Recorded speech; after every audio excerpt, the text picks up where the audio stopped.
അന്താരാഷ്ട്ര യോഗാ ദിനത്തിന്റെ ഭാഗമായി ഖത്തറിലെ ഇന്ത്യൻ എംബസി പ്രവാസി സംഘടനകളുടെ സഹകരണത്തോടെ യോഗാ ദിനം സംഘടിപ്പിച്ചു.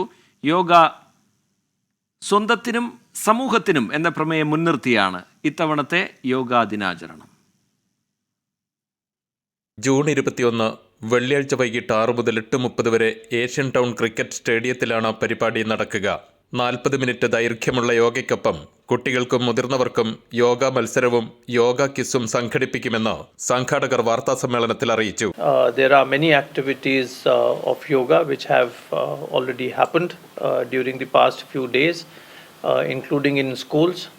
We ourselves took the lead as the embassy and we did yoga for all our officials in the Indian Cultural Center a few days back, where all officials of the embassy joined in together with a few community members. പ്രത്യേക Google form മുൻകൂർ പൂരിപ്പിച്ച് ആർക്കും പരിപാടിയിൽ പങ്കെടുക്കാമെന്ന് Indian ambassador Vipul ദോഹയിൽ വാർത്താസമ്മേളനത്തിൽ അറിയിച്ചു.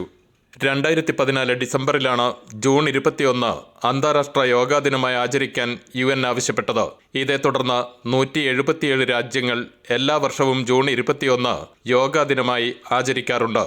കഴിഞ്ഞ ഏതാനും വർഷങ്ങളായി ഖത്തർ ഉൾപ്പെടെയുള്ള രാജ്യങ്ങളിലും ഇന്ത്യൻ എംബസിയുടെ നേതൃത്വത്തിൽ യോഗാ ദിനം വിപുലമായി ആചരിച്ചു വരുന്നു. 2022 8ാമത് അന്താരാഷ്ട്ര യോഗാ ദിനാചരണത്തിന്റെ ഭാഗമായി ദോഹയിൽ നടത്തിയ പരിപാടിയിൽ 114 രാജ്യങ്ങളിൽ നിന്നുള്ളവർ പങ്കെടുത്തിരുന്നു. ഒരൊറ്റ യോഗ പരിപാടിയിൽ ഏറ്റവും കൂടുതൽ രാജ്യക്കാർ പങ്കെടുത്തതിനുള്ള ഗിന്നസ് റെക്കോർഡും ആ പരിപാടിക്ക് ലഭിച്ചു.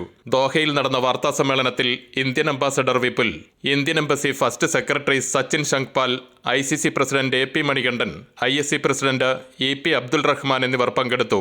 24 ദോഹ.